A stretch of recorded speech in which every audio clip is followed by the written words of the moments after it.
अपना आज का टॉपिक है रेगुलेशन ऑफ किडनी फंक्शन। ठीक है, किडनी के फंक्शन को किस तरीके से रेगुलेट किया जा रहा है। ठीक है, रेगुलेशन ऑफ किडनी फंक्शन। ठीक है, the functioning of the kidneys of the efficiently monitored and regulated by hormonal feedback mechanism involving the hypothalamus, JGA and a certain extent the heart। means तीन चीज़ों के थ्रू बॉडी का जो kidney के functions हैं वो रेगुलेट हो रहे हैं। एक हाइपोथैलेमस ग्लैंड के थ्रू, दूसरा JGA जुक्स्टाग्लैंडुलर एपरेटस के थ्रू, और लास्ट है आपका हार्ट। कुछ फंक्शंस में हार्ट भी पार्टिसिपेट करता है। इन चीज़ों के बारे में आपको समझना है।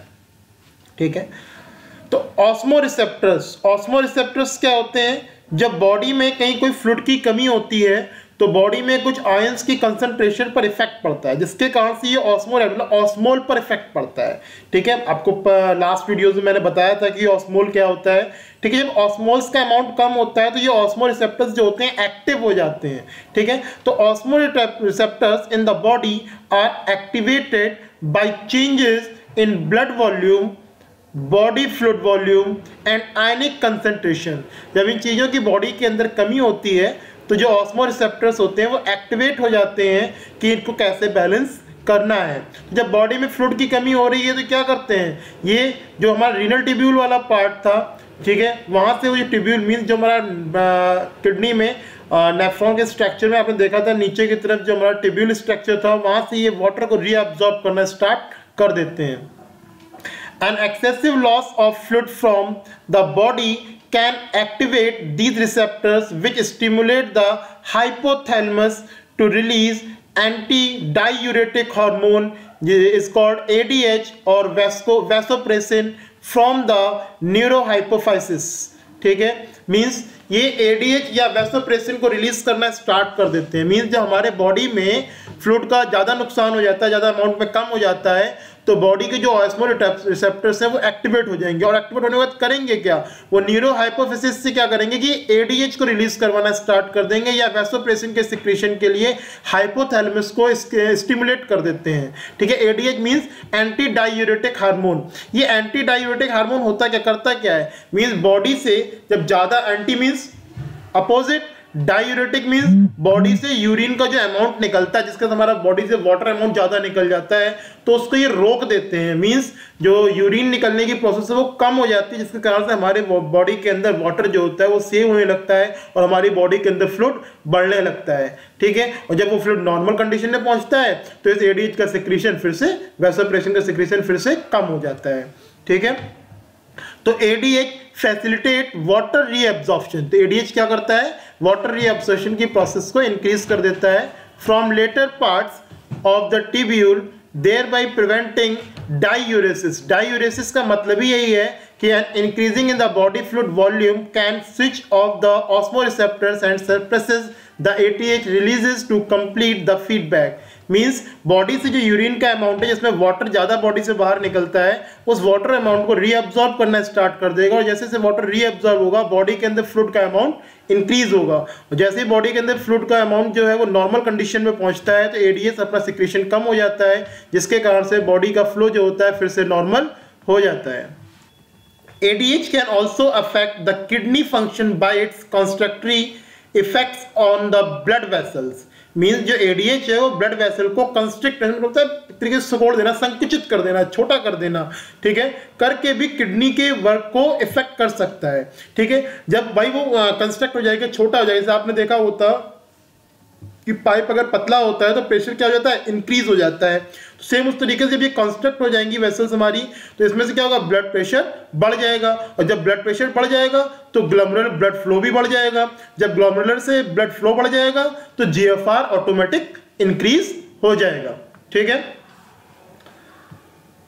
This cause an increase in blood pressure, an increase in blood pressure can increase the glomerular blood flow and thereby the GFR। तो GFR ऑटोमेटिक इंक्रीज हो जाता है।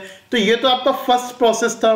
ठीक है, सेकंड प्रोसेस आता है JGA। इसमें आप पढ़ चुके हैं, जो GFR को कंट्रोल करता है। ठीक है, ये मैं आपको लास्ट टाइम पढ़ा चुका हूं GFR के बारे में, तो वही चीज यहां पर फिर से है।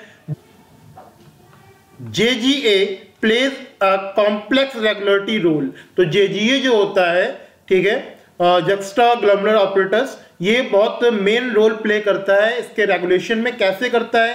जब गिरता है कौन? फॉल, GFR जब गिरता है तो JG सेल्स एक्टिवेट हो जाती हैं। जब ये एक्टिवेट हो जाएंगी तो ये रिलीज क्या करती हैं? रेनिन। और रेनिन क्या करेगा? ये हमारे ब्लड के अंदर जो एंजियोटेंसिनोजन नामक इनएक्टिव फॉर्म में ये जो प्रेजेंट होता है, इसको ये कन्वर्ट कर देती हैं एंजियोटेंसिन 1 में, और फिर उसी कन्वर्ट कर देती हैं ये एंजियोटेंसिन 2 में। अब एंजियोटेंसिन 2 क्या करता है? बीइंग अ पावरफुल वैस्कोकॉन्स्ट्रिक्टर, मींस ये वेसल को कॉन्स्ट्रिक्ट कर देता है, पतला कर देता है, ठीक है। जब ये वेसल्स को पतला कर देगा, increase the glomerular blood pressure, जब वो पतला कर देगा तो उसका ब्लड फ्लो आराम से बढ़, प्रेशर जो है वो बढ़ जाएगा। जब ब्लड प्रेशर बढ़ जाएगा, देयर बाई द GFR ऑटोमेटिक इंक्रीज हो जाएगा, ठीक है। तो angiotensin 2 also activate the adrenal cortex to release aldosterone, means angiotensin 2 जो है ये एड्रिनल कॉर्टेक्स को भी एक्टिवेट करता है, जिससे एल्डोस्टेरोन सिक्रीट होना स्टार्ट हो जाता है। Aldosterone causes reabsorption of sodium, sodium का जो रीअब्जॉर्प्शन होता है in the form of NaCl, ठीक है, नमक सॉल्ट के फॉर्म में, एंड वाटर का रीअब्जॉर्प्शन स्टार्ट कर देगा from distal part of the tubule, this also lead to an increase in blood pressure and GFR, इससे भी ब्लड प्रेशर इंक्रीज हो जाता है और GFR जो है वो इंक्रीज हो जाएगा। This complex mechanism is generally known as the renin angiotensin mechanism, ठीक है। इस मैकेनिज्म को हम लोग रेनिन एंजियोटेंसिन मैकेनिज्म भी कहते हैं। An increase in blood flow to the atria of the heart can cause the release of atrial natriuretic factor ANF. ANF can cause vasodilation, dilation of blood vessels, means blood vessels को दोबारा से normal करना, and thereby decrease the blood pressure, इससे दोबारा से blood pressure decrease हो जाता है। और ANF mechanism therefore act as check on the renin and angiotensin mechanism, means ये किस पर वर्क करेगी? रेनिन एंजियोटेंसिन मैकेनिज्म को वापस से नॉर्मल स्टेट में लाएगा, ठीक है। तो हार्ट ये वर्क करता है। तो इस पूरे पॉइंट्स को याद रखिएगा कि रेगुलेशन कैसे होता है किडनी के फंक्शन का, ठीक है। नाउ मैच्योरेशन, ठीक है, हम लोग मैच्योरेशन के बारे में पढ़ेंगे। मैच्योरेशन को हम बोलते हैं यूरिनेशन, ठीक है, इसी को हम लोग दूसरा ही बोलते हैं यूरिनेशन, मतलब मूत्र विसर्जन, बॉडी से बाहर यूरिन को निकालना, ठीक है। तो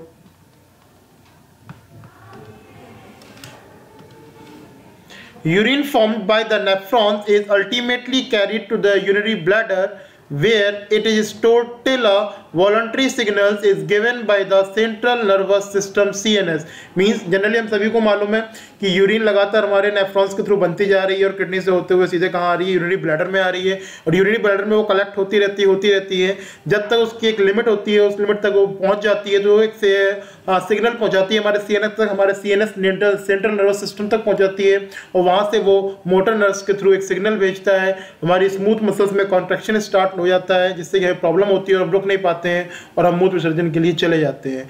और अकॉर्डिंग टू बुक भी वो यही कह रहा है कि CNS से जो वॉलंटरी सिग्नल्स होते हैं, मींस वॉलंटरी सिग्नल्स का मतलब होता है हमारी इच्छा के अनुसार, ऐसा तो है नहीं कि हम बैठे बैठे हैं यूरिन हमारी बॉडी से बाहर निकल जाता है अपने आप, तो टॉयलेट हो नहीं जाती है हम लोगों को, ठीक है। तो ये वॉलंटरी एक्शन मींस हम अपनी इच्छा से जाते हैं, ठीक है। तो urinary formed by the nephrons is ultimately carried to the urinary bladder में कलेक्ट होती रहती है, हम सब जानते हैं, where it is stored till a voluntary signal, तब तक स्टोर होती है जब तक वॉलंटरी सिग्नल्स नहीं आ जाते from the central nervous system CNS से, ठीक है। This signal is initiated by stretching of urinary bladder, ठीक है। ये जो सिग्नल्स होते हैं यूरिन से भरे हुए यूरिनरी ब्लैडर में जो स्ट्रेचेस मतलब खिंचाव प्रोड्यूस होता है, ये सिग्नल्स को शुरू कर देते हैं, ठीक है। इसके बदले में क्या होता है कि ब्लैडर की जो वॉल्स हैं वो स्ट्रेच होने लगती हैं, उसके जो रिसेप्टर्स होते हैं वो CNS में सिग्नल्स को भेजना स्टार्ट कर देते हैं, मतलब सेंट्रल नर्वस सिस्टम तक सिग्नल्स को भेजना स्टार्ट कर देते हैं। इन रिस्पॉन्स, उसके रिस्पॉन्स में the stretch receptors on the walls में जो स्ट्रेच रिसेप्टर्स लगे हुए थे of the bladder send signal to the CNS. The CNS passes on motor message, ठीक है। अब वो सिग्नल क्या करेंगे, वो सीएनएस जो है वहां से मोटर मैसेज पास करेगा। अब मोटर मैसेज कैसे पास करेगा वो देख लेते हैं। वो भी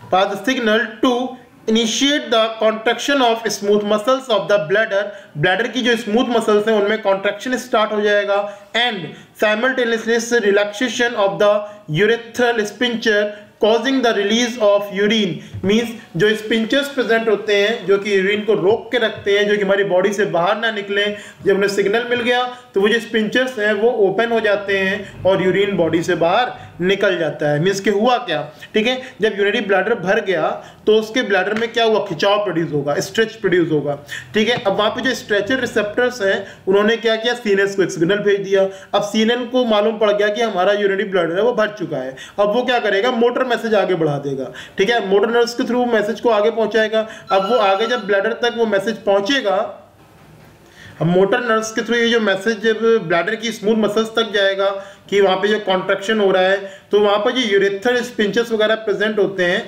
जो कि यूरिन को रोक कर रखते हैं, तो वो क्या करेंगे, वो वहाँ पे रिलैक्सेशन की शुरुआत कर देंगे। रिलैक्सेशन की शुरुआत से क्या होगा, स्पिंचर्स ओपन हो जाएंगे और यूरिन बॉडी से रिलीज हो जाएगा। The process of release of urine is called micturition. Micturition means होता है यूरिनेशन, मीन्स बॉडी से यूरिन को बाहर निकालना।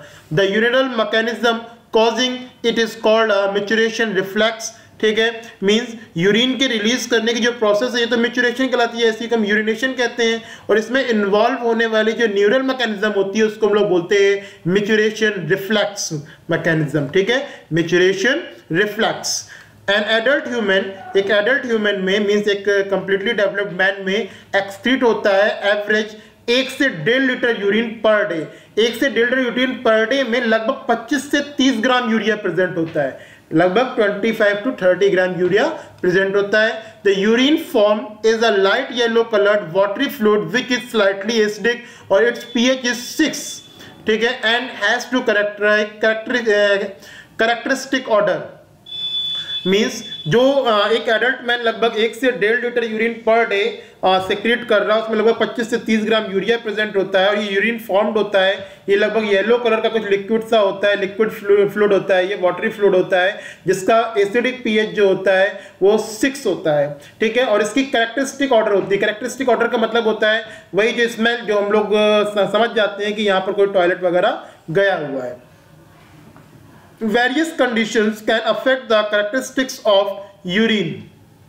अलग अलग कंडीशंस में जो कैरेक्टरिस्टिक्स होती हैं यूरिन की वो चेंज हो जाती हैं। Analysis of urine help in clinical diagnosis of many metabolic disorders as well as malfunctioning of the kidney. Kidney हमारी ढंग से काम नहीं कर रही है, या बॉडी के फ्लूइड्स में कोई गड़बड़ी हो गई है, या हमारी बॉडी के अंदर कुछ मेटाबॉलिक डिसऑर्डर्स पैदा हो गए हैं, ठीक है, तो उनको भी हम यूरिन टेस्ट के थ्रू यूरिन को एनालाइज करके उन कमियों को हम रिकॉग्नाइज कर लेते हैं। For example presence of glucose, ठीक है, मींस अगर बॉडी में यूरिन में जो है वो ग्लूकोज का अमाउंट ज्यादा है, ठीक है, तो उसको टेस्ट को बोलेंगे ग्लाइकोयूरिया, ठीक है, एंड कीटोन का अमाउंट ज्यादा हो रहा है तो वो बोलेगा आपका ketone urea. In urine are indicative of diabetes mellitus, means ये बॉडी में अगर क्या कहते हैं शुगर हो गया है, ठीक है, या डायबिटीज हो गई है तो हमारे यूरिन में इन चीजों का अमाउंट ज्यादा अलग से दिखाई देगा।